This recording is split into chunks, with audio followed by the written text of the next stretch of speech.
Muy bien, chicos, feliz lunes. De hecho, este fin de semana hablé con Jessica Reed Krause, también conocida como Hausa Navid, y también por los RFK Files. Creo que RFK Junior y los RFK Files pueden ser infinitamente más interesantes que los archivos de JFK en este momento. ¿También está Daily Wire al borde de la bancarrota? Eso fue tendencia durante el fin de semana. Os daré mi opinión sobre esos rumores de Internet. Vamos a meternos de lleno otra vez. Bienvenidos de nuevo a Candes.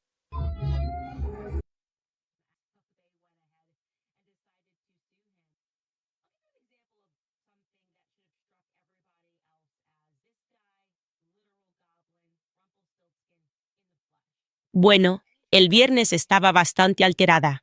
Desde entonces me he calmado, pero, por supuesto, sigo muy centrada en hablar de este tema. Hay tantas cosas de las que tenemos que hablar esta semana. Cuando hablamos de chantaje en general en Washington, D.C., es tan obvio que hay una red de chantaje. De verdad que es patético si alguien no puede simplemente admitirlo. Y no hace falta ser un experto en operaciones de chantaje para entender que algo está pasando. Mucho de esto es simplemente sentido común, ¿verdad? Te voy a dar un ejemplo de algo que debería haber llamado la atención a todo el mundo. Extraño. Nadie se junta ni trabaja voluntariamente con alguien como el rabino Shmuley, ¿de acuerdo? Este tipo, Gwende literal, Rumpelstiltskin en carne y hueso, ¿de acuerdo? Y todo el mundo lo está mirando. Todo el mundo está de acuerdo. Está completamente loco. Aparentemente, intenta extorsionar a la gente, les dice que tienen que donar cierta cantidad de dinero a su organización benéfica, y ni siquiera sé si está presentando la documentación adecuada para su organización benéfica. Si no lo haces, entonces te voy a difamar como antisemita y enemigo de los judíos. Solo te estoy dando un ejemplo, porque este tipo, para que quede claro, va a formar parte de la campaña de RFKJR. ¿De su campaña? Este Shmuley, así decidió disfrazarse para Purim el año pasado.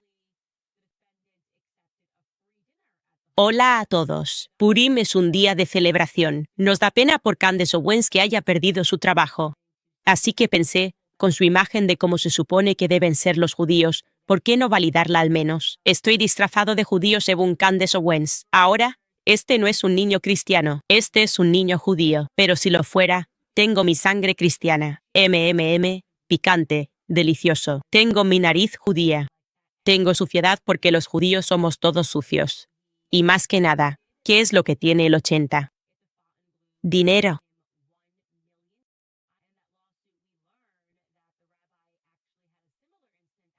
Hablando de todo sobre el dinero, aquí tienes una historia interesante por si te la perdiste. El rabino Shmuley está siendo demandado actualmente por el Hotel Fontainebleau.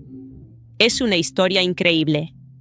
Estaba alojado en este hotel, en el vestíbulo, cuando alguien que ya conocía su retórica en Internet decidió acercarse a él, enfrentarlo y llamarle de todo en el vestíbulo. Y luego, por la razón que sea, pensó que sería una gran oportunidad para sacarle dinero al Hotel Fontainebleau. Porque nadie debería hablarme así en ningún sitio. Según la demanda del Fontainebleau, él insistió en que solo llegaría a un acuerdo si el Fontainebleau le pagaba $1 millón. Eso es algo que le encanta pedir para su organización benéfica, sin ninguna explicación transparente sobre el uso de esos fondos. Luego fue a las redes sociales, les acusó de ser colaboradores nazis, les llamó antisemitas. Básicamente, voy a arruinar la reputación de vuestro hotel si no me dais este $1 millón para mi organización benéfica personal.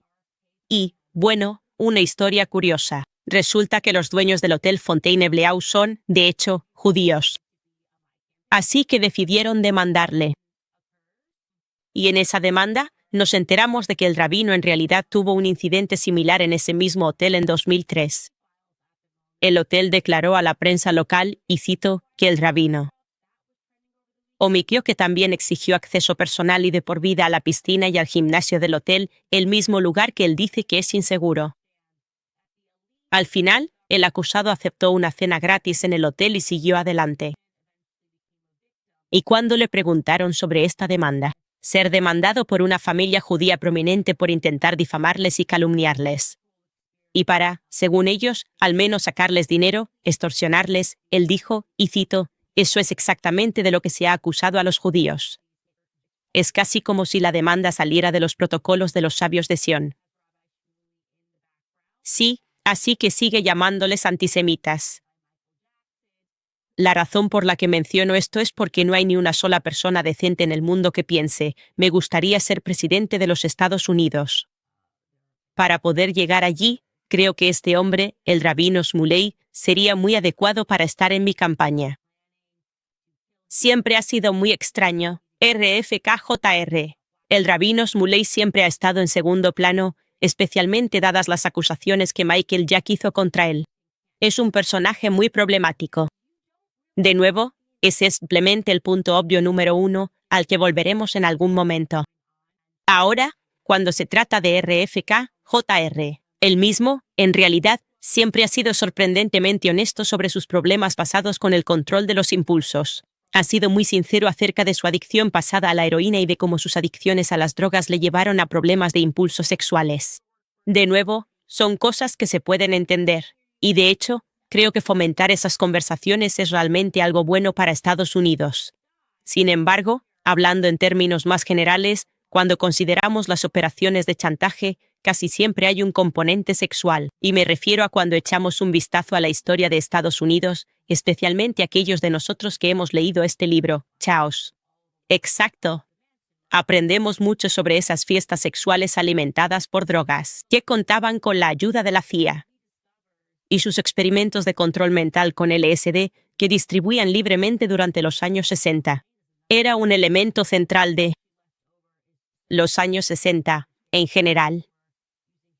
Para aquellos de vosotros que sois un poco nuevos en entender esto o en escucharlo, y que quizá crecisteis pensando, como yo, que el movimiento hippie, la generación hippie, era algo totalmente orgánico, amor, sexo, rock and roll. Pensadlo otra vez, ¿vale? En realidad, está directamente relacionado con personas increíblemente influyentes en la historia que adoraban una religión llamada Telema. Aleister Crowley, a quien una vez llamaron el hombre más perverso del mundo, creía mucho en este tipo de comunas hippies antes de que existieran las comunas hippies. Y traían a psiquiatras y a la élite para organizar estas fiestas sexuales que incluían drogas y experimentación. Y la cosa se vuelve muy loca. Si volvéis a mirar mi catálogo, hablamos de la NASA, su conexión.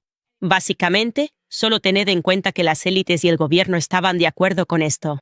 Y la población acabó siendo víctima de aquello con lo que estaban de acuerdo, diría yo, en los años 60.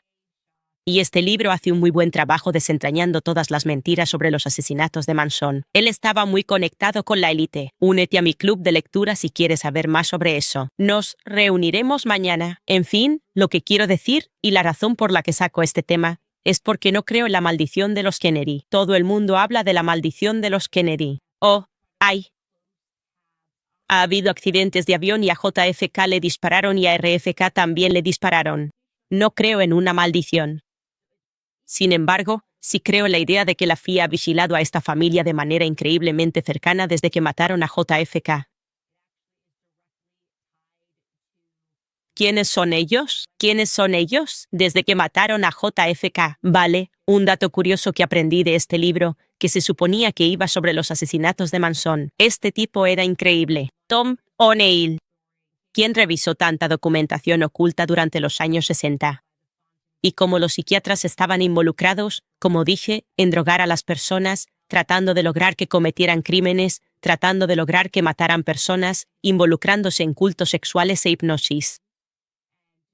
Bueno, ya sabes, la versión oficial, que ahora sabemos que simplemente no es cierta, o nunca pensamos que fuera cierta, si eres como yo, es que Lee Oswald Harvey disparó a JFK. Y luego él dijo que no le había disparado. Pero antes, por supuesto, de que pudiéramos escuchar a Lee Oswald Harvey, hubo un tipo llamado Jacob Rubenstein que disparó a Lee Oswald Harvey. Y realmente nadie sabía por qué lo hizo. ¿Verdad?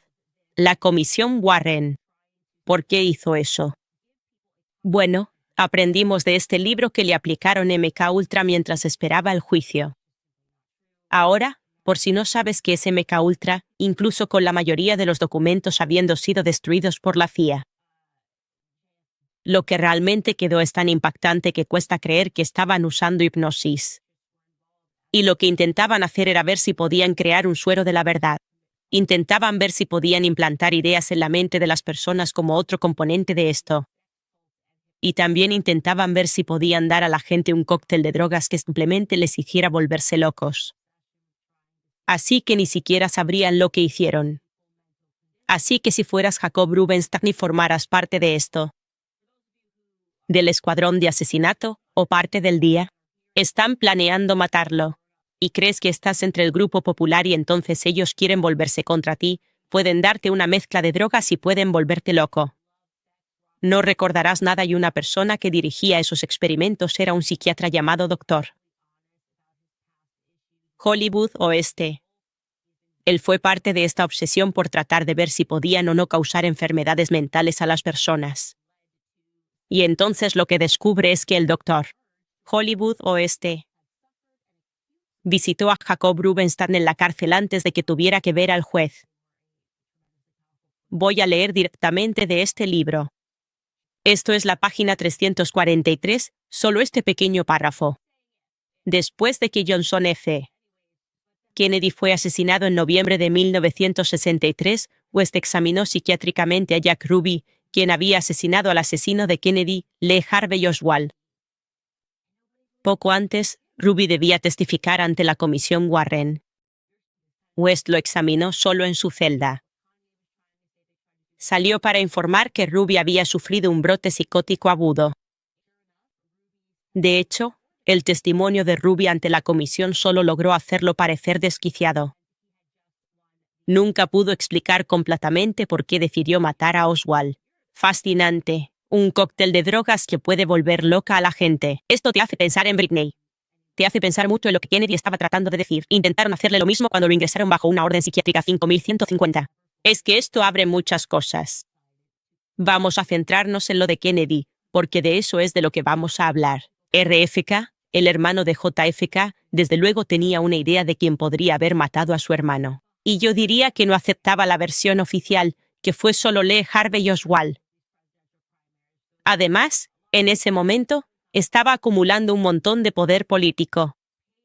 Por supuesto, eran una familia política tremendamente poderosa en la política. Él era senador y estaba ganando mucho impulso durante las primarias presidenciales demócratas en el verano de 1968. Ahora, tienes que pensar si eres el Estado profundo y acabas de hacer todo lo posible para matar al tipo que no querías que estuviera en el cargo, el tipo que no quería tener armas nucleares, que no quería enviar. No quería ninguna arma, no quería que se terminara el reactor nuclear de Dimona en Israel. Estás intentando bloquear a AIPAC, matas a este tipo para detener todo eso. Y de repente, madre mía, tiene un hermano y ahora parece que él podría convertirse en presidente. Tío, ¿cómo estás? ¿Cómo vas a parar eso? ¿Verdad? Solo digo, sí. ¿Cómo vas a parar eso de todas formas? Así que él va avanzando a toda velocidad en estas primarias presidenciales. Aquellos de vosotros que no estabais vivos, como yo tampoco lo estaba en ese momento. Y acababa de ganar los estados de Dakota del Sur y California. El 5 de junio, está dirigiéndose a sus seguidores de campaña en el Hotel Ambassador en Los Ángeles. Concluye su discurso. Sale del escenario y la seguridad empieza a escoltarle por la cocina trasera. Cuando de repente, no te lo vas a creer. Es tan perfecto. Un palestino antisionista se le acerca y le dispara. Y muere. Es declarado muerto en el hospital Good Samaritan al día siguiente, 25 horas después. Perfecto. Eso es, madre mía, estos palestinos, es que no se les puede controlar. Excepto que, esa historia tampoco parece ser del todo cierta. Por cierto, ni siquiera RFK-JR. No somos una tierra de conspiraciones. Ni siquiera RFK-JR, quien visitó a Siran Siran, el palestino que dicen que le disparó y lo mató en prisión, lo visitó. Él ni siquiera cree esa historia. Bueno, este es el Washington Post. Quien mató a Bobby Kennedy. Su hijo, RFK-JR, no cree que fuera Saran. Por cierto, uno pensaría que todos habríamos oído hablar de esto allá por 2016. Pero no fue así, o al menos yo no, a menos que estuviera viviendo debajo de una piedra. Pero incluso las personas que estaban presentes cuando le dispararon testificaron que Saran no lo mató, sino que fue otra persona. Desde atrás, a RFK le dispararon y lo mataron. Por ejemplo, toma a este tipo, Paul Eschade. Esta es una foto de Paul Eschade en 2016. Paul Eschade, a la edad de 91 años, se presentó en la audiencia de libertad condicional de Saran. Estrade también recibió un disparo en el Hotel Ambis de Los Ángeles. Él estaba allí, en la parte de atrás. Le disparó Saran. Y aún así, aquí está, presentándose para pedir su liberación condicional, y se disculpó por haberse perdido las 14 audiencias anteriores de libertad condicional de Saran. Le dijo a Saran en ese momento, cito, «Debería haber estado aquí hace mucho tiempo, y por eso me siento culpable por no haber estado aquí para ayudarte y para ayudarme a mí mismo». Después de la audiencia, mientras se llevaban a Saran, Estrade gritó, «Saran, lo siento mucho que esto te esté pasando. Es culpa mía». «Perdona, ¿qué? ¿Le estás pidiendo perdón al tipo que te disparó? ¿Y al tipo que mató a RFK de un disparo? Bueno, esa no es toda la verdad. Lo que ocurrió no es toda la verdad. Bueno, al menos lo que se presentó al público no lo fue, si le crees a Paul. Y esto es lo que les dijo a los funcionarios de libertad condicional. Voy a leerte sus declaraciones, que, como dije, uno pensaría que con los medios de comunicación convencionales esto se habría hecho viral. Pero supongo que estaban ocupados con otras cosas. Ahora, voy a repasar esto por encima, pero empezaremos por cómo se dirige a ellos. Él dice, «Soy Paul Estrade, de Los Ángeles. Tengo 91 años, y cuando tenía 43, estaba entre 6 personas, a las que dispararon en el antiguo Hotel Ambassador en Los Ángeles, justo después de la medianoche del 5 de junio de 1968. Me dispararon junto con el senador Robert F. Kennedy, que acababa de ganar las primarias demócratas de California para la presidencia de los Estados Unidos. 5 de nosotros sobrevivimos a nuestras heridas y, como sabe la historia, el senador Kennedy fue herido de muerte.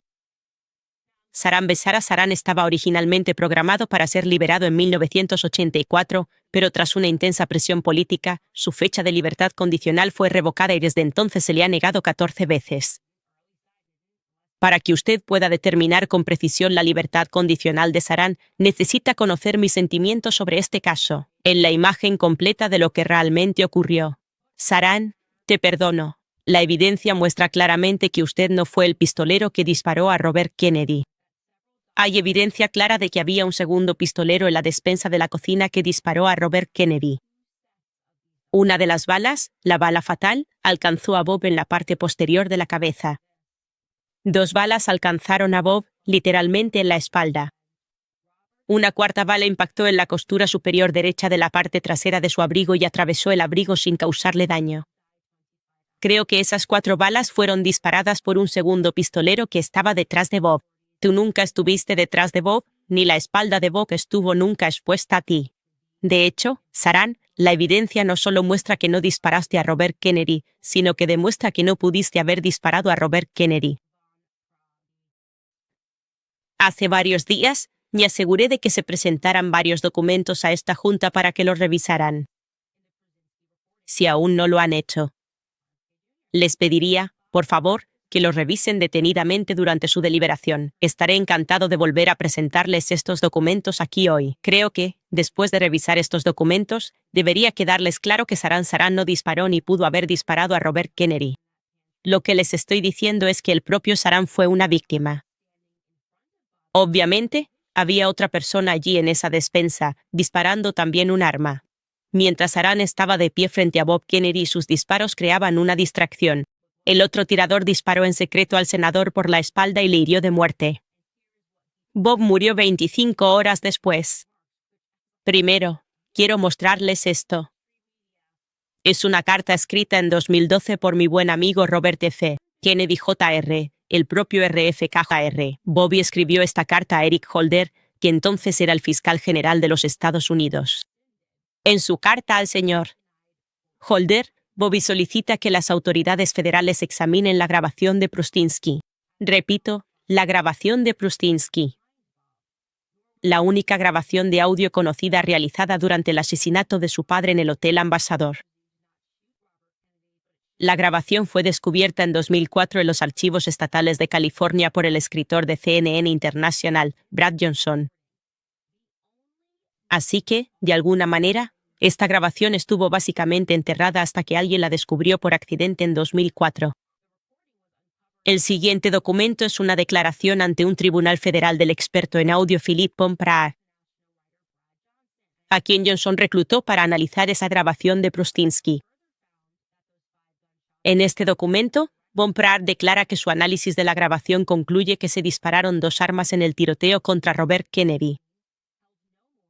Pompraag encontró un total de 13 disparos en la grabación de Prustinsky. La única pistola de Saran en la escena del crimen no podía contener más de 8 balas y Saran no tuvo oportunidad de recargarla.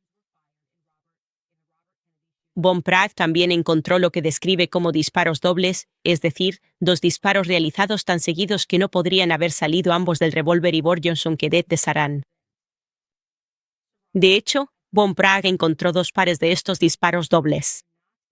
Además, descubrió que 5 de los 13 disparos presentaban una resonancia de audio única que no podría haber sido producida por el modelo de arma de Saran, lo que significa que esos 5 disparos fueron realizados con una segunda pistola de una marca diferente. Pompraag también determinó que esos 5 disparos se efectuaron en una dirección que se alejaba del micrófono de Prustinsky. Estos documentos son declaraciones de 2 testigos del tiroteo a Robert Kennedy. Ambos eran asistentes de Maitre en el Hotel Ambassador.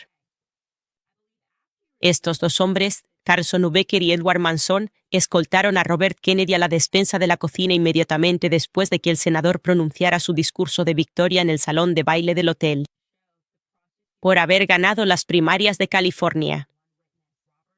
Tanto Becker como Mnuchin afirman que Saran estaba delante de Bob Kennedy mientras el senador se acercaba a Saran, lo que significa que Bob y Saran estaban cara a cara. Ambos testigos dicen que Saran seguía estando delante de Bob cuando Saran disparó su arma. Y ambos afirman que, después de que Saran disparara sus 2 primeros tiros, Becker empujó rápidamente a Saran contra una mesa de vapor, sujetándolo con una llave de cabeza mientras agarraba el brazo con el que Saran disparaba, forzando la punta de la pistola de Saran a apuntar lejos de donde estaba Bob Kennedy y haciendo que Saran disparara a ciegas las 6 balas restantes. En otras palabras, Saran solo tuvo el control total de su pistola al principio, cuando disparó sus 2 primeros tiros, uno de los cuales me alcanzó a mí. El documento es este documento. Es el resumen oficial del informe de la autopsia de Robert Kennedy. Muestra que todas las balas dirigidas al senador Kennedy fueron disparadas desde detrás de él a quemarropa. Como indica la autopsia, y como muestran estos dibujos, las balas viajaron de atrás hacia adelante en trayectorias ascendentes pronunciadas. Una bala alcanzó al senador Kennedy en la parte posterior de la cabeza, 2 balas en la axila trasera derecha y una 4ª bala en el hombro trasero derecho de su chaqueta, que atravesó la chaqueta sin causar daño.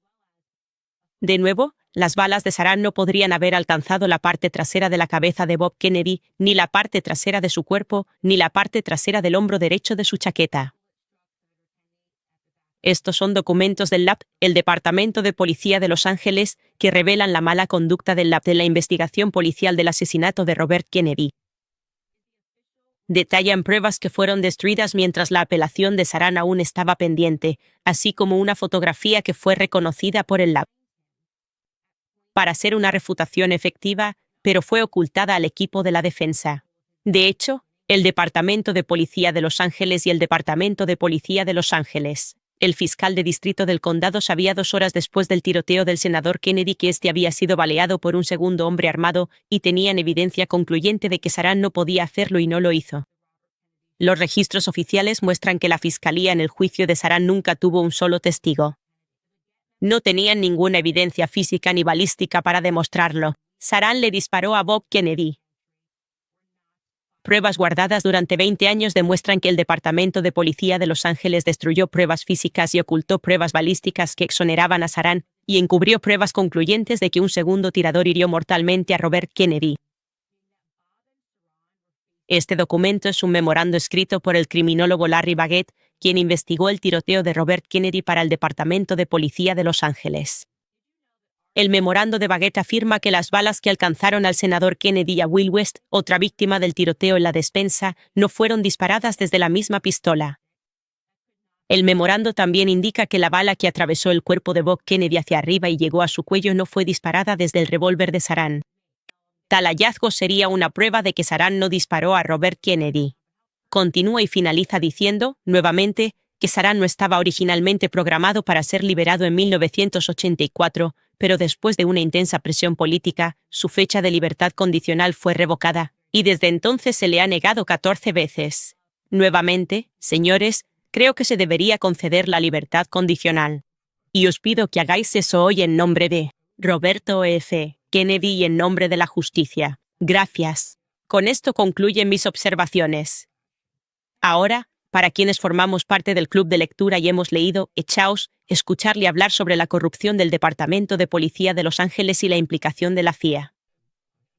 Solo con entender cuánto se le mintió al público sobre los asesinatos de Manson y sabiendo que todo esto estaba ocurriendo al mismo tiempo, este libro, Charles Manson, la CIA y la historia secreta de los años 60 minutos, es una locura porque todas estas piezas están empezando a encajar. Y entonces te hace preguntarte, ¿quién habría, si hemos de creer a este hombre? Y es muy difícil creer que un hombre de 91 años se inventara todo esto. ¿Por qué? ¿Cuál sería su motivo? Literalmente fue disparado por Saran. Y está dando la cara y diciendo que esto es ridículo y que esto se ha vuelto político. Y que había corrupción. Y que en realidad, este tipo solo se suponía que era la persona a la que iban a culpar. Muy parecido a lo que estamos aprendiendo sobre el asesinato de JFK. Quien es a un tipo al que se supone que debes echarle la culpa. ¿Y cómo se volvió loco ese tipo? Voy a suponer que probablemente fue MKUltra, pero qué historia tan perfecta. Un palestino antisionista mata al querido Kennedy. La maldición Kennedy, chicos. No, yo pienso más bien en algo como Operación Todos los Kennedy, operación. Vigilar a cada miembro de esta importante familia política, siempre y para siempre. Y una forma de hacerlo, si quisieras vigilar a cada miembro de esta familia, sería dejarlos impotentes. Con adicción a las drogas, adicciones sexuales, alimentando sus adicciones y controlándolos, averiguando qué hacen cuando están colocados, ¿verdad?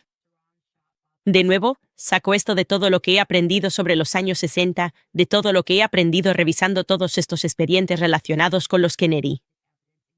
Y, curiosamente, no te lo vas a creer, ¿verdad? ¿Sabías que RFK-Jr., sí, que RFK-Jr., el que dirigía el HHS poco después de que asesinaran a su padre en 1968, mientras el programa MKUltra estaba en pleno apogeo? Ofreciendo LSD intentando controlar la mente de la gente y hacer que hicieran cosas, que cometieran delitos y actos sexuales. Pues bien, muy poco después del funeral de su padre, y ofrecieron LSD unos desconocidos. No estoy bromeando. Fue al programa de Dean Ryan y le habló sobre ese momento. Escucha a RFK-Jr. hablando sobre eso. Cuando tenía 15 años, ni siquiera tomaba café.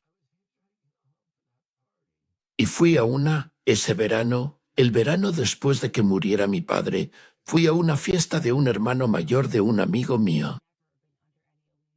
Estaba haciendo autostop para volver a casa desde esa fiesta, y un chico mayor me recogió, al que conocía, pero no demasiado bien.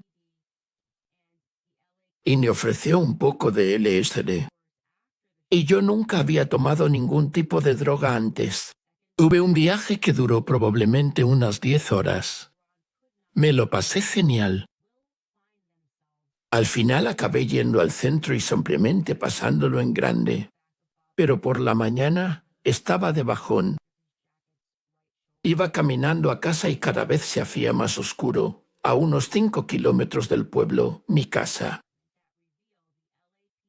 Justo antes de llegar a mi casa, vi a unos chicos mayores en el bosque. Entré allí para ver qué estaban haciendo. Les dije que estaba de bajón por el ácido. Y ellos dijeron, toma, Prueba un poco de esto. Yo me había dicho, no voy a hacer esto nunca más. Dijeron, prueba esto. Era metanfetamina. Me metí una raya y me sentí genial. Ese incidente fue el modelo de mi adicción durante los siguientes 14 años. Me encantaría saber quiénes eran exactamente esas familias, quiénes eran exactamente esos chicos, los que le daban drogas. Sería interesante conocer esos datos. De todos modos, como os conté el viernes, han estado circulando unos rumores extraordinarios sobre RFKJR, y no dije esto porque no quiera que RFKJR tenga éxito en su papel. Por supuesto que sí. Soy la reina de los antivacunas. Obviamente he creado toda una serie y he sido muy clara respecto a este tema. Y si no fuera por su catálogo de trabajo, yo no podría haber creado el mío. Así que él ha aportado algo por lo que creo que el mundo entero le debe un enorme agradecimiento. Pero nunca he estado bajo la ilusión de que RFKJR no estuviera siendo controlado de alguna manera. Eso nunca. En cuanto le vi con el rabino Shmuley no pudo explicar por qué era así. Y en cuanto vi sus entrevistas con Dave Smith y no pudo explicar por qué no podía lanzar ni una sola crítica a Israel, me puse muy suspicaz, sin entrar en los cotilleos de lo que he averiguado.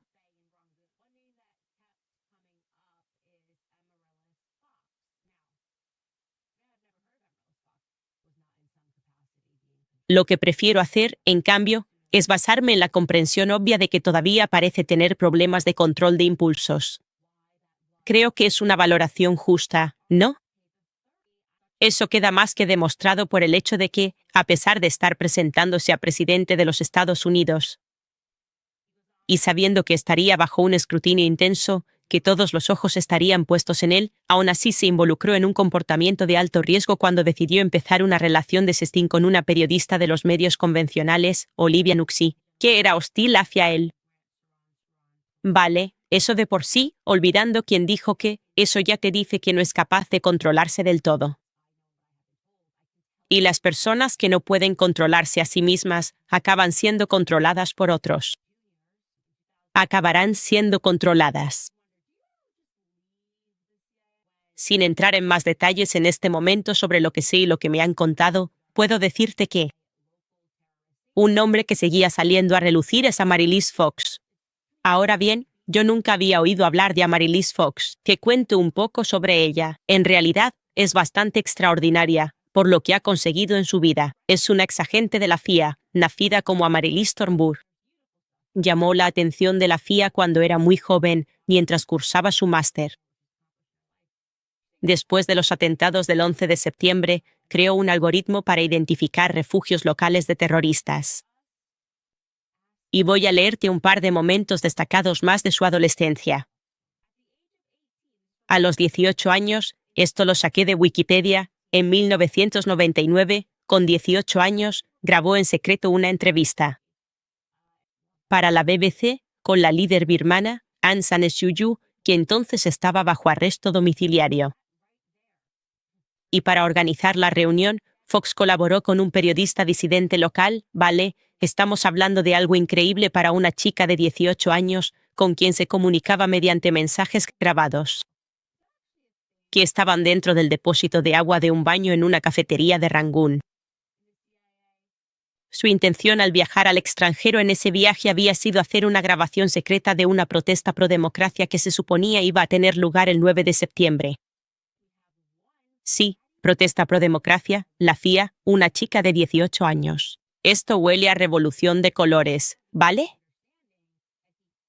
Wikipedia continúa diciendo que Fox se convirtió en una de las agentes femeninas más jóvenes de la FIA a los 22 años, asignada a lo que llaman cobertura no oficial, lo que implicaba vivir en el extranjero con identidades falsas y sin protección diplomática. Ella ha dicho que adoptó la tapadera de marchante de arte y se centró en evitar que organizaciones terroristas consiguieran, lo has adivinado, armas de destrucción masiva. Siempre, armas de destrucción masiva. Al final, se casó con otro agente llamado Dean Fox. Así fue como su nombre pasó a ser Agente Fox, a quien conoció mientras estaba encubierta en Shanghái. Así que había estado por todo el mundo, de incógnito, algo en lo que siempre pienso. ¿Qué le hace eso a tu mente cuando mientes para ganarte la vida? Mientes sobre quién eres para ganarte la vida. Finges ser alguien que no eres. En fin, ella y Dean Fox acabaron divorciándose. Entonces, nunca vas a adivinar lo que pasó en su vida. Después de 8 años en la agencia, dejó la CIA. En 2010. Siempre me pregunto, ¿realmente se puede dejar la CIA? ¿Eso se puede hacer? ¿Puedes conseguir otro trabajo después? ¿Te dejan ir? ¿Qué le pasa cuando se va? En fin, te voy a contar lo que le pasó a ella. Luego fue a un festival de Burning Man. Sé lo que estás pensando. Eres como, vaya, ¿qué quieres decir? Como el festival Burning Man, en medio del desierto, un grupo de chicos drogados con LSD, toneladas de amor, drogas, conectándose entre sí. Sí, ella fue a un festival Burning Man. Y un amigo en común le presentó a RFK-Jr. Hijo, RFK3. Sí. Y simplemente se enamoraron, como le pasa a mucha gente en el festival Burning Man, me imagino. Todo gira en torno al amor y a la comunidad. Es como una comunidad hippie, diría yo. Y se casaron en Cape Cod en 2018. Y para 2023, ella ya trabajaba para RFK. La campaña presidencial de su suegro. Cosas bonitas, chicos. Eso es todo. Solo quería contaros una historia de amor preciosa, preciosa. Me encanta, de verdad. En fin, está claro que ella es muy lista y capaz. Simplemente me parece un poco raro que dejara que un tipo como el rabino Shmuley se acercara a su suegro. ¿No? Quiero decir, con toda esa experiencia en la CIA y nada le pareció raro de esa conexión, de esa amistad. En fin, ya me conocéis. Solo estoy preguntando. Preguntas. No sé por qué, simplemente siempre estoy haciendo preguntas. Y vamos a continuar con esto. Simplemente creo que sería más divertido continuarlo con Yantarrol e intentar que eso suceda. Y así podemos contaros, más o menos, cuáles son los rumores que están circulando. Y de nuevo, quiero que sepáis que esto no es porque nadie le tenga mala voluntad a RFK. Como he dicho, ambos apoyamos enormemente todo lo que está haciendo y nos gustaría que se mantuviera centrado en lo que debería estar haciendo, que es realmente ir a por ello. Cuestiones de salud y nuestros hijos, no declarar pandemias y epidemias por racismo y antisemitismo. Simplemente, para eso no está ahí. Y eso es problemático. Y tenemos que tomarnos en serio, si queremos recuperar nuestro país, el hecho de enfrentarnos a la toma inicial de nuestro país, que yo creo que ocurrió el día que asesinaron a JFK. Fue asesinado. Tenemos que tener conversaciones valientes. Tenemos que estar dispuestos a que nos llamen conspiranoicos. Tenemos que estar dispuestos a ser atacados sin parar por periodistas. Tenemos que estar dispuestos a que nos llamen antisemitas. Tenemos que estar dispuestos a que nos llamen Adele Holder. Tenemos que estar dispuestos a que nos llamen de todo si queremos salvar nuestro país. Eso es lo que creo. Chicos, os voy a contar sobre algunos patrocinadores. Tenemos uno, FATPI 15. ¿Os gusta cómo suena? Es bastante sencillo, nutrientes esenciales que mantienen nuestras células sanas. ¿Y es? Estos nutrientes esenciales que nos mantienen sanos, los estudios demuestran que el C15 es uno de ellos y funciona fortaleciendo nuestras células, mejorando la función mitocondrial y protegiéndonos contra los radicales libres dañinos. ¿El resultado? Mejor salud metabólica, hepática y cardíaca a largo plazo. FATPI 15 es un suplemento de C15 puro, respaldado por la ciencia y galardonado. Al reponer nuestras células con ese nutriente esencial C15, FATPI 15 repara eficazmente nuestras células y restaura nuestra salud a largo plazo. FATPI tiene 3 veces más beneficios celulares que el omega 3 o el aceite de pescado. Esta funcionalidad da lugar a una infinidad de beneficios emocionantes, tanto ahora como a medida que envejecemos, como una mejor salud metabólica, hepática y cardíaca, articulaciones que funcionan con mayor suavidad, un sueño más profundo y un cabello, piel y uñas más sanos. Viene en un tarro de cristal reutilizable y las cápsulas de recambio se envían a tu puerta cada trimestre en bolsas hechas de materiales reciclados. FATPI 15 tiene la misión de reponer tus niveles de C15 y restaurar tu salud a largo plazo. Puedes obtener un 15% de descuento adicional en su kit de inicio de suscripción de 90 días entrando en FATPI/Candes y usando el código CANDY al finalizar la compra. De nuevo, es Fati. /Candice y utiliza el código Candice al finalizar la compra. También quiero recordaros lo de Pure Talk, porque si hay dos cosas seguras en la vida, son la muerte y los impuestos. Bueno, ahora hay una tercera certeza, y es que, si tienes Verizon, AT&T o T-Mobile, podrías estar ahorrando una fortuna cada mes cambiándote a Pure Talk. Pure Talk, que es mi compañía de móvil, está eliminando lo innecesario de la industria de la telefonía móvil. Por solo $25 al mes, puedes tener llamadas y mensajes ilimitados y 5 gigas de datos en la red 5G más fiable de Estados Unidos. Una familia de 4 ahorra $1,000 al año con Pure Talk. Dinero real para el bolsillo. Con el equipo de Pure Talk, puedes hacer el cambio sin complicaciones en tan solo 10 minutos. Puedes conservar tu teléfono y número. Ve a puretalk /Wens para el cambio y ahorra un 50% adicional en tu primer mes. De nuevo, es puretalk /Wens para empezar a ahorrar hoy mismo. Puretalk Talk, telefonía inalámbrica hecha por estadounidenses para estadounidenses. Chicos, quiero leer vuestros comentarios. ¿Sabíais eso? No entiendo cómo en 2016 los medios no cubrieron eso. Un testimonio sensacional. Pero bueno, para eso estamos aquí, para eso está la prensa independiente. Hablando de medios independientes, Hausan David, Jessica Red Krause, publicó un Substack. Todos me estabais escribiendo. ¿Has visto esto? No me visteis en todo el fin de semana porque apago el móvil los viernes por la noche y lo mantengo apagado todo el sábado. Y los domingos, dedico el día al Señor. Y de hecho, tuvimos a un cardenal electo en la ciudad, y todas esas cosas son infinitamente más importantes que los dramas de Internet. Eso se estaba poniendo raro. Simplemente se estaba volviendo muy, muy raro. En fin, para resumir brevemente, Hausan David es el nombre que utiliza. Su nombre es Jessica Red Krause. Obviamente, tiene un boletín que, diría yo, era muy popular, claramente, nuevo en el movimiento MAA.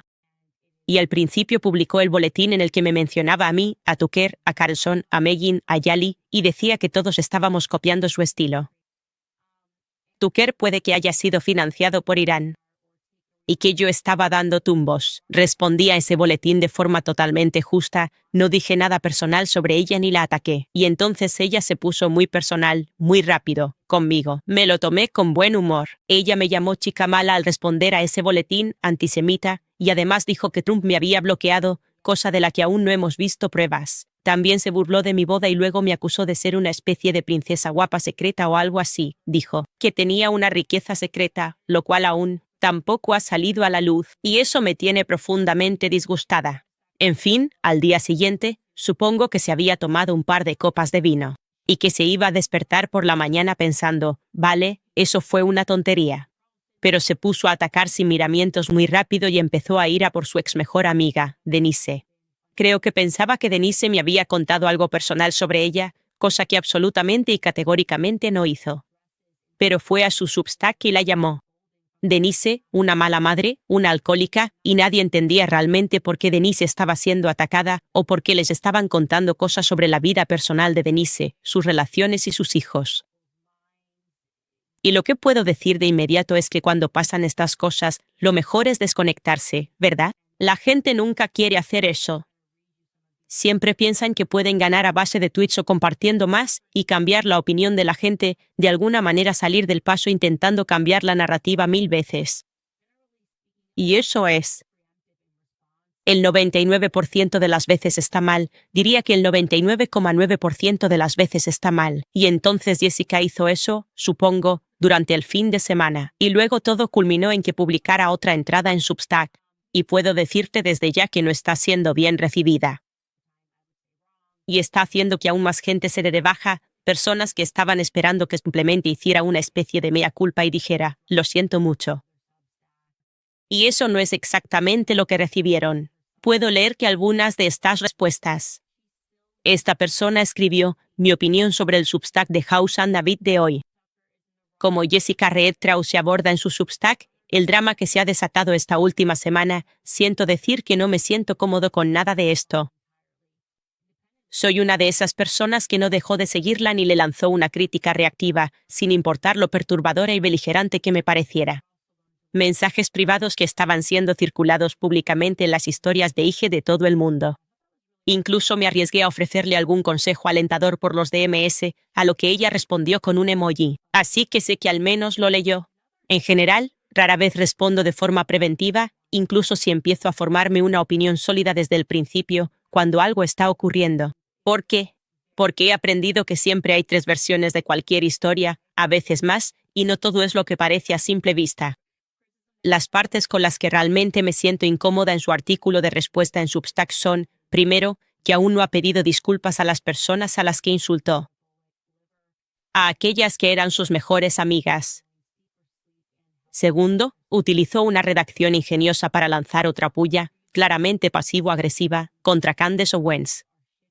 Y tercero, no terminó de entender cuál era el problema de todos con su comportamiento, atribuyéndolo al hecho de que la gente, principalmente las mujeres, están listas para destrozar a otras mujeres cuando crecen y tienen más éxito. No, querida, estás completamente equivocada. La gente perdió la confianza en ti por la información y por tus acciones. Eso es lo fundamental. De hecho, a estas alturas ni siquiera confiamos en que hayas escrito tu respuesta en Substack de forma totalmente independiente y con razón. Y de eso se trata todo al final. En esta época en la que todos buscamos la verdad, hay poco espacio para reconciliarse con las tonterías. Si valoras la honestidad, claro, siempre hay una lección que aprender en estas situaciones, Jessica, pero no es una lección que vayas a aprender tú, de la que ahora nosotros tenemos que obligarnos a pasar página. Es una lección de la que, con suerte, aprenderás, pero también aprenderás a vivir con ella. La gracia que buscas, tienes que ganártela de nuevo, y puede que lleve mucho tiempo, si es que alguna vez lo consigues. Me ha parecido que estaba muy bien dicho. Así que, básicamente, en el Substack, que podemos mostrar, esquilar, si quieres, era. Ya sabes, simplemente no fue, supongo, la disculpa que estábamos esperando, ya que ella más o menos dijo que sentía que las madres intentaban hundirla, lo cual me parece, sinceramente, una tontería. Y esto se ha alejado tanto de que la gente pueda responder a las críticas que tú haces en cualquiera de tus artículos. Ella vuelve a lanzarme otra puya. Se refiere a mí como alguien que simplemente habla delante de una cámara, lo cual me parece bien. No me importa. Eso es como, puedo encajar una pequeña puya. Un golpecito ahí, no pasa nada.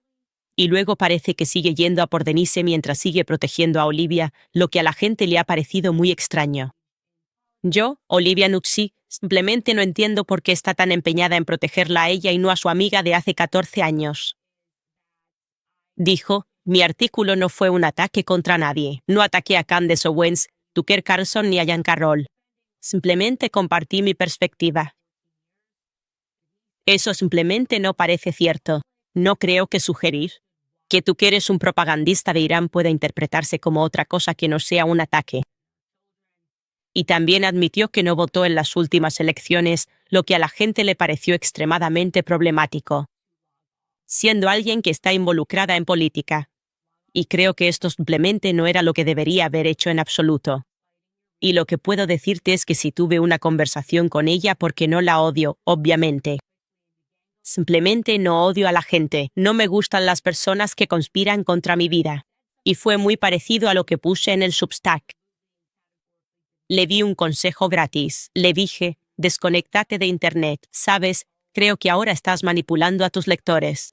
Obviamente ellos entienden lo que ha pasado aquí. No entienden por qué estás defendiendo a Olivia Nuxi mientras criticas a tu amiga de hace 14 años. Le expliqué que, ya sabes, ella ha dicho muchas cosas entre bastidores que todo el mundo está escuchando.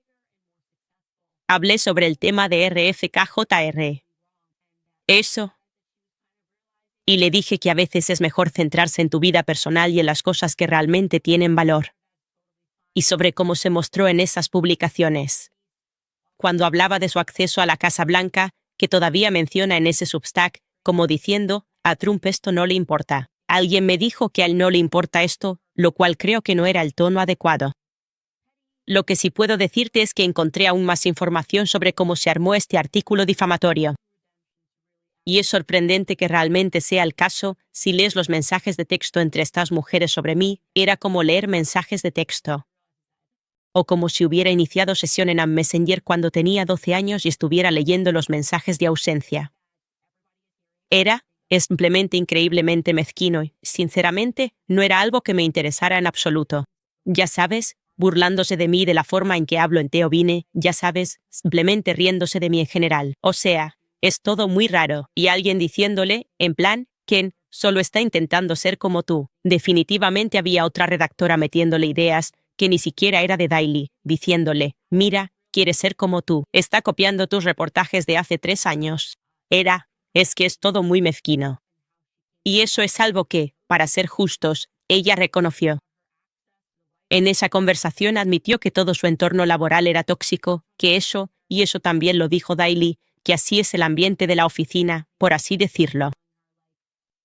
Que todas son un poco mezquinas, inmaduras y como chicas malas. Y que ella dijo que se estaba dando cuenta de lo poco normal que era eso. Y yo le dije, sí, no es nada normal, para nada es así mi equipo. De hecho, llevo con el mismo equipo 5 años, bueno, 4 años y medio ya. Mismo editor, misma productora, echo de menos a mi productora ejecutiva porque se mudó. Pero mismo director, la misma Saran que pasó de ser mi asistente ejecutiva a ser mi manager. Y yo solo intentaba explicarle eso. Eso es lo normal. Relaciones sanas, tener gente en tu equipo a la que quieres ver triunfar, personas que te respaldan cuando tienes grandes cambios en la vida, como yo dejando el Daily Wire y ellos quedándose conmigo. Y me estoy dando cuenta de que creo que ella forma parte de ese mundo del que solemos hablar, ese que intenta fomentar.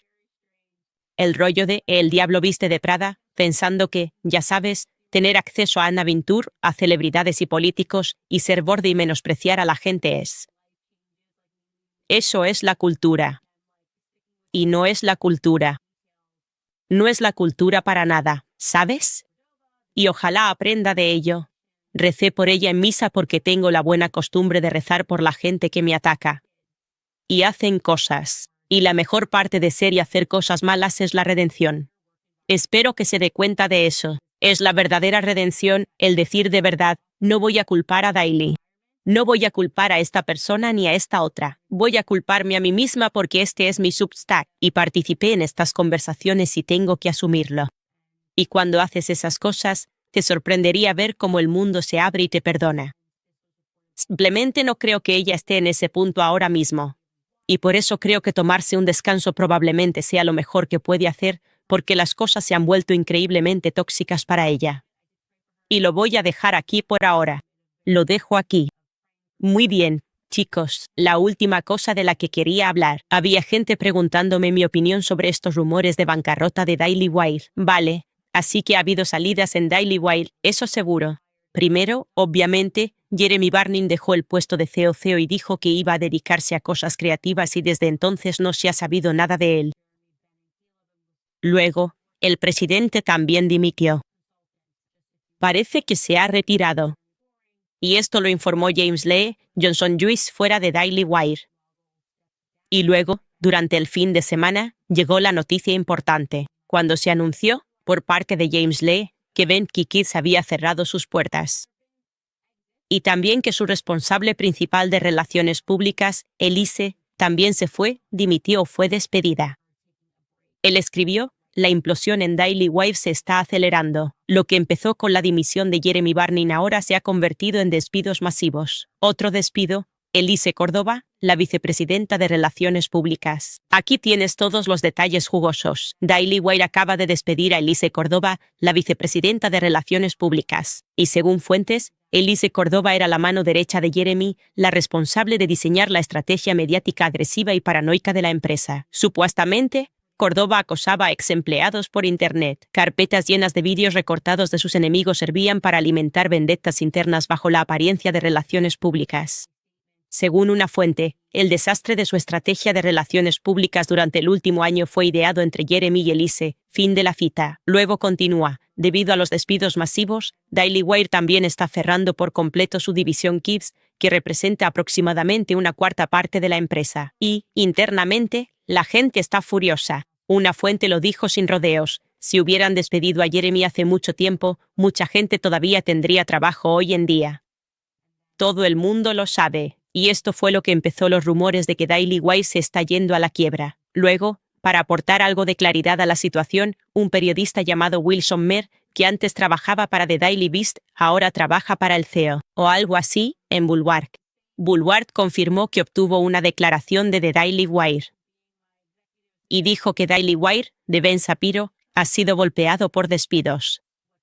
Tan solo unas semanas después de que el CEO Jeremy Barning, que intentaba convertirse en una especie de magnate del entretenimiento mediático conservador, dimitiera. Un portavoz de Daily Wire me dice, cito, como parte de nuestro plan continuo para alinear mejor los recursos con las prioridades empresariales y las áreas de crecimiento, Daily Wire ha tomado la decisión de optimizar y, en algunos casos, reducir parte de nuestra plantilla. Esta decisión se ha tomado en función de las necesidades empresariales y la eficiencia operativa. Estamos profundamente agradecidos a nuestros empleados afectados por sus contribuciones y les estamos proporcionando indemnización y apoyo en la transición profesional. Nuestro objetivo sigue siendo ofrecer el contenido y las experiencias de mayor calidad a nuestros suscriptores, asegurando al mismo tiempo el éxito a largo plazo de nuestro negocio. Fin de la cita.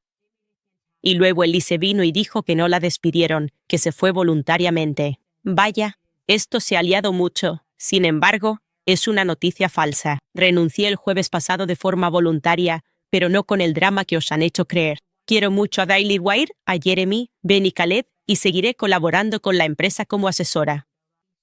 Los 4 años que pasé en EW gratificantes de mi vida. Soy fan y apoyo, harán cosas increíbles. Sois unos frikis, tenéis que dejar de ver tantas conspiraciones en TikTok. La verdad es que me molestó bastante cuando vi eso, porque la única persona de la que puedo asegurar que es una persona horrible es Elise Córdoba. Y vamos, ¿las historias? Y respondí, en plan, vale, no, han tomado una decisión fantástica. Da igual si dimitió o la despidieron. Esta persona, de verdad, es fantástico. Que ya no esté allí es lo mejor que podía pasar. Y la forma en la que yo veo la situación, mira, puedes alegrarte todo lo que quieras porque hayan cerrado la división de Ben Kibbs, pero muchas veces cuando piensas en empresas, piensas en personas y en cómo te hacen sentir. Los trabajadores de Daily Wire son personas como tú y como yo, que probablemente eran grandes fans de Candace Owens. Probablemente ahora mismo están escuchando el podcast de Candace Owens. Y es una faena cuando hay una imagen de empresa, quizá una que Jeremy Barning se encargó de crear. Eso lleva a que la gente celebre que otros se queden sin trabajo. Así que recuerda eso cuando, si estás aplaudiendo eso, hay personas reales que trabajaban en esa división. No creo que los rumores de bancarrota sean ciertos. No creo que eso hubiera pasado si ellos lo hubieran visto venir. Si hubieran estado bajo presión financiera, habrían reestructurado y habrían recortado lo innecesario. Y creo que es mucho más probable que se trate de una reestructuración. Y eso, por cierto, es lo correcto. No quieres acabar en bancarrota. Así que traes a gente, reestructuras, eliminas lo que no funciona y prescindes del personal que no está rindiendo. Y Elise Córdoba es, quiero decir, una persona muy especial. Y lo digo, y como comenté en Twitter, dije, te va a costar encontrar a alguien que esté actualmente en el Daily Wire o a alguien que haya trabajado allí antes, que salga y diga que ella era querida. A mí me parece increíblemente tóxica, y me siento genial de poder decirlo porque ya no forma parte del personal de Daily Wire. Así que eso. Creo que estos cambios son positivos. Creo que probablemente es como si se hubiera levantado una nube negra. Ya sabes, una empresa no puede sobrevivir si dentro de ella hay gente que trabaja en contra de ella. Y yo diría que Elise Wood, por favor, si estás pensando en contratarla, llámame y permíteme darte la mejor recomendación sobre las cosas que ella ha hecho por las personas. Y yo. Digo esto porque ya saben cómo soy cuando la gente se mete con mi familia, y la considero alguien que personalmente se metió con mis relaciones personales. Así que lo voy a dejar ahí. Creo que es una reestructuración y eso es todo lo que diré antes de pasar a vuestros comentarios. Os recuerdo 7 Weeks Coffee, la empresa de café Provida de Estados Unidos. Su misión es financiar el movimiento Provida, una taza de café a la vez. Se llaman 7 Weeks porque, a las 7 semanas, un bebé tiene el tamaño de un grano de café, y es el mismo momento en que se detecta claramente el latido del corazón en una ecografía. Por eso donan el 10% de cada venta para apoyar centros de atención a embarazadas. Han recaudado más de $800,000 y han salvado miles de vidas. Y os puedo asegurar que el café es fantástico. No tiene moho ni pesticidas, es de sombra, bajo en acidez y de cultivo ecológico. Así que cumple con todos los requisitos. Y ahora mismo, si te suscribes a 7 West Coffee, recibirás una bolsa de edición limitada de Cuaresma gratis, diseñada para ser un recordatorio diario de rezar, ayunar y tomar café 7 weeks durante esta temporada de Cuaresma. Así que entra en 7 West Coffee. Y ahorra un 15% para siempre cuando te suscribas. Además, exclusivamente para mis oyentes, usa el código Candice para un 10% de descuento extra en tu primer pedido. Eso supone un ahorro total del 25% en tu primer pedido, además de tu regalo gratis. Así que visita 7wakescoffee.com y usa el código Candice. Y por supuesto, no conozco tu situación financiera, pero si eres como miles de propietarios con los que American Financing habla cada mes, estás ahogado en deudas. Y no es culpa tuya porque la vida se ha vuelto más cara. La inflación ha golpeado fuerte a Estados Unidos. Si arrastras saldos en tus tarjetas de crédito con intereses superiores al 20%, ignoras que podría cambiarlo, tu casa. American Financing puede ayudarte. ¿Cambiarías 10 minutos de tu tiempo por la oportunidad de ahorrar una media de $800 cada mes? Porque eso es exactamente lo que están haciendo los propietarios cuando llaman a American Financing. Una simple llamada sin compromiso podría cambiarlo todo. Tienen un equipo de asesores hipotecarios que cobran un salario fijo, así que no tienen ningún incentivo para meterte en un préstamo que no tenga sentido para ti. Y no hay comisiones por adelantado para saber cuánto podrías estar ahorrando. Así que no esperes más. Habla hoy mismo con American Financing y empieza a sentir ese alivio. Llama al 800-795-1210. Eso es, 800-795-1210. O visita American Financing. /Owens. Eso es American/Owens. Vale, veamos qué estáis pensando. Vamos a la sección de comentarios. Tenemos a Biffy Bitcoin. Dice, la cantidad de cuello que arriesgas para mostrarnos la verdad es asombrosa. Rezo por ti al menos 3 o 4 veces por semana cuando me acuerdo. Probablemente nunca recibirás el reconocimiento que mereces porque vas contra el sistema, pero decenas de miles de estadounidenses sí lo saben. ¿Sabes qué? No lo hago por reconocimiento. De verdad que no. Pienso en el hecho de que algún día ya no estaré en este mundo y mis hijos heredarán mi cobardía, si es cobardía, o mi fortaleza, si es fortaleza. Y de verdad creo que lo somos. Hemos estado al borde de un despertar global. Y son los individuos, la gente con mentalidad independiente, la gente que no puede ser comprada por las corporaciones, quienes están ayudando a catalizar eso. Y he aprendido muchísimo de vosotros. Y como os digo, yo también soy cabezota, como mi abuelo. Así que echadle la culpa a él. Inspector escribe Supermap de Bush.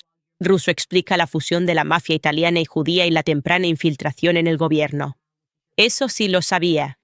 De hecho, sí lo sabía.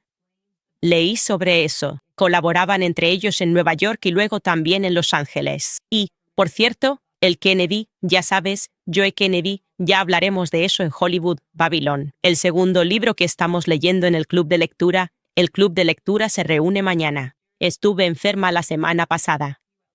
Estuvieron involucrados en algunas cosas. Tienes que aprender cómo se estableció Hollywood.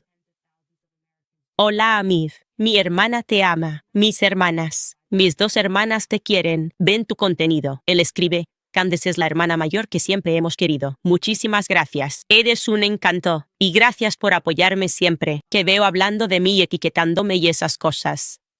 Midrunner dice, necesitamos un programa colaborativo. Candice, Ian Carroll y James Lay llamado A Recepts. Nunca he conocido a Ian Carroll. Sería divertido. Supe de él porque en un momento dado sabía más de mi vida que yo misma, lo cual es bastante increíble. Estos dos, James Lay y Ian Carroll, definitivamente tienen fuentes. Y no sé cómo lo hacen, pero ya sabes, incluso si se equivocan, lo corrigen. Me encanta el periodismo independiente, soy fan. Misty escribe, Burning Man artistas y los nuevos místicos. Ahora se ha convertido en una orgía repugnante, llena de drogas y hedonismo. Sí, yo solía vivir en Reno. El festival atraía a los locos. Sí, totalmente. Ahora todo va de orgías y drogas. Me lo imagino. Algunas cámaras por ahí, porque hay muchos niños ricos que van a ese festival y hacen ese tipo de cosas. Bitsy Figurino escribe, mantente fuerte, Candice, y sigue difundiendo la verdad cristiana. Cristo es Serrel. Sí, lo acabo de ver antes de salir en directo, que la hija del rabino Shmuley hizo un discurso sobre los católicos problemáticos y antisemitas. Y yo pienso, Quizás sería mejor mantenerse alejado de los católicos. Siento que este año estamos como súper en plan pandilla, ¿sabes? Y está en auge y es temporada de Cuaresma. Así que tus ataques. No pueden entrar. Lo siento, cariño, tú no pasarás, Lelia. Escribe Restivo. Es mi cumpleaños. 1989 fue un gran año y estoy emocionada de añadir. Hazle un bocadillo a mi biblioteca de Candes. He recopilado las recomendaciones de Candes. Cristo es el Rey. Oh, increíble. Feliz cumpleaños. 1989, supongo, es tu año de nacimiento, lo que significa que tenemos cumpleaños muy cercanos. Mi cumpleaños es en abril, así que voy justo detrás de ti. Adele escribe, tienes a todo el mundo árabe detrás de ti, Candes. Gracias. El mundo está aprendiendo, lo cual es increíble porque literalmente nunca he estado en el mundo árabe, y tengo que hacer un viaje allí, porque simplemente siento que no sé nada más que lo que he aprendido en la escuela. Y como he dicho, admito completamente el hecho de que ¿lo llamarías islamófoba? Sin duda, sin ninguna duda, durante mucho tiempo en mi vida. Ahora solo odio a los mentirosos. No importa. Y resulta que los hay de todas las formas, razas y de todos los países. Y este año están fallando mucho. Snack escribe, ¿podemos tener una oración al final del programa, por favor? No voy a rezar. Quiero que vosotros recéis por mí al final del programa, por favor, al final de cada programa. Y sí, siempre digo que son solo las oraciones las que me mantienen a salvo. Y la gente siempre pregunta qué pueden hacer. Obviamente, podéis apoyar el programa. Obviamente, podéis entrar en nuestra web, comprar una gorra, hacer lo que sea, y todo eso ayuda. Pero lo más importante que podéis hacer es rezar, porque creo que eso es lo único que me mantiene a salvo en este momento, con todas las cancelaciones colectivas, los artículos cada día y los ataques a mi familia. Y le decía a mi marido este fin de semana, no sé cómo hemos salido de todo eso. Sin un rasguño. Y creo que es porque mi abuelo fue quebrantable en la oración, incluso cuando yo no lo merecía. Ya sabes, cuando yo estaba en el rollo del mundo y simplemente no era buena persona. Mi abuelo y mi abuela, cada día, rezar. Y siento que simplemente el amor de eso. Porque rezaron por mí, eso me dio protección para aguantar a la gente el año pasado. Ahora, mucha gente ora por mí, el programa y el equipo. Eso es lo que funciona. Así que sigan orando. Recordándoos que mañana tenemos el club de lectura. Diríjanse a candiceowens.com. Hoy me adelanté. Les di una pequeña muestra, pero hablar de esa parte sobre JFK va a ser súper interesante. Ahora mismo estamos entrando en la parte de la FIA. Y en cierto modo me alegro de haberme puesto enferma, solo porque ahora encaja aún más. Con todo este debate sobre RFK y lo que está pasando con Trump. Y sí, hay mucho de lo que hablar. Tenemos que hablar de Trump y de todas estas extrañas leyes sobre el antisemitismo y la libertad de expresión que parecen estar surgiendo ahora mismo. No es bueno. Mañana entraremos en todo eso. Y por supuesto, chicos, conseguir vuestro merchandising antifeminista, porque yo ya era antifeminista antes de que fuera guay. Puede que todavía no le parezca guay a algunos, pero a mí sí sabéis. No me gusta el feminismo, no me gusta el chauvinismo. Me gustan los hechos. A veces favorecen a los hombres y a veces a las mujeres. Nos vemos.